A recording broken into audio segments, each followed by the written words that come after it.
welcome back to my channel. How are you guys today? I hope you're all very well. Today's video is kind of it's a story time video, but it's more on a serious subject kind of, as you can tell by the title. So I think I'll just get into the story and just tell you what it's about. So when I was about 10 years old, I think 9 or 10 years old, we lived in this house. Well, we rented this house, me and my mum, and she was very, very sick at the time. I remember she was really poorly, she could not get out of bed, she was really sick, and we had no bread and milk left in. It got used up in the morning, so it was around about evening time, about, I think it was like 6 o'clock. It wasn't late, but it was pitch black outside, so it was kind of in the winterish time. So we'd run out of bread and milk and we really needed it.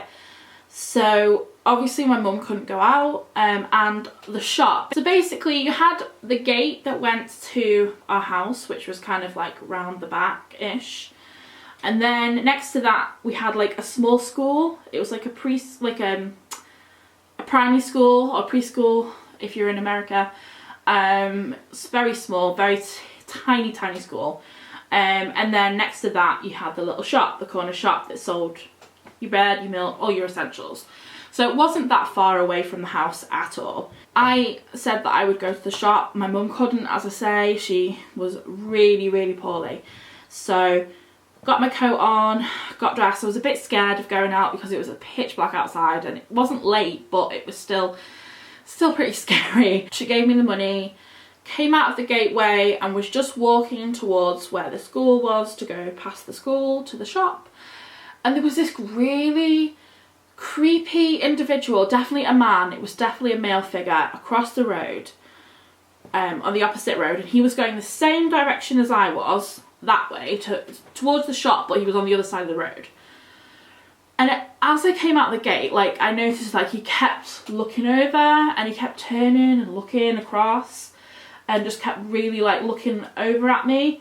And I couldn't see his face, I couldn't see like what he looked like or anything like that. Like I say, it was pitch black, but I am freaking out. And I got my eye on him, not like full out staring at him, but I was like, I was definitely keeping a close eye, like to the side, watching. And I'd just gotten to the corner of the school to walk up, and then all of a sudden this guy turned round and darted across the road right at me aggressively, like he was aggressively coming for me, so he was going to beat me up or something. And I just turned round and fled back to the gate. I ran as fast as my legs and my feet would carry me, and I just kept screaming, "Mom! Mom! Mom! Mom! Mom!" as I got through the gate and down round the back and got through the door, because I just thought, he's behind me, he's going to grab me any second. And I just kept screaming, "Mom! Mom!" Got in the house, turned round. I think he didn't quite come to where the door was, but I could hear like footsteps.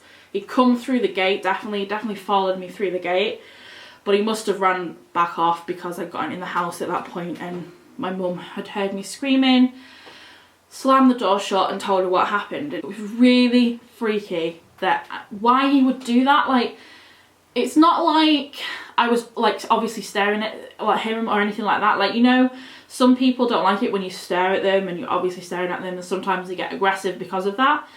It wasn't like that. I was kind of kept my head down, and I obviously had him in my sight because there was something really shifty and shady about him. I just knew something did not feel right. It was really, really, really scary. But I knew, like, instantly, the minute when he was just coming for me, I just knew in my head I just had to run and scream. That is what I was taught. I was taught, if anyone, a stranger, is coming at you or coming for you, scream at the top of your lungs. So that's exactly what I did. And luckily I didn't get grabbed, I didn't get snatched, I didn't get kidnapped or anything like that. But that road where we lived, I've got to say, that neighbourhood, it was a really dangerous neighbourhood. There was quite a number of murders that had happened down that road, in that area, around that area, including one that was in the media, like it was a huge story of this woman that had gone missing, and it turned out her husband had killed her, not in a very nice way. I'm not going to talk about that on here because it's pretty brutal, let's put it that way.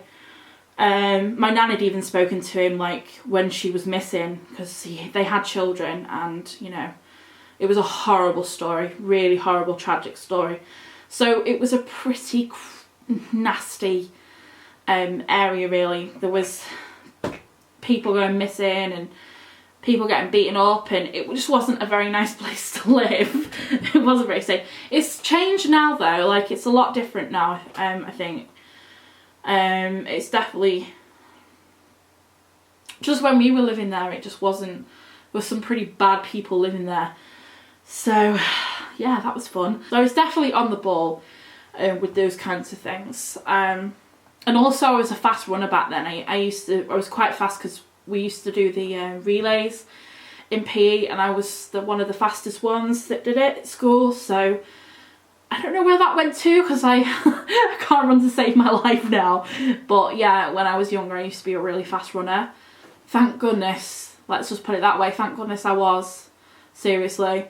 Obviously my mum would never have like let me go out at that time of night. Well, it wasn't late, but she would never have let me go out by myself. If it wasn't so near, like when I say the shop was really near, it really was. It was literally like next door. So it wasn't like I was going a long way or anything like that, and it shouldn't, you know, it should have been safe too. I've done it before, but luckily I was okay, thank goodness I was. Just be careful, I guess, at night, and if you live in bad areas when you're going out, I wouldn't recommend being on your own if you can help it, or try going out to the shop during the day. That's what I probably should have done. I probably should have gone earlier on in the day, but these things happen, I guess. So I will see you guys in my next video. Make sure to check out the description down bar thingy bob below for links to my Twitter and my Instagram, and now I've got Snapchat as well, so you can follow me on there. Also make sure to leave a comment and subscribe to this channel if you haven't already, and I will see you in my next video. Take very good care, be safe, lots of love. Bye!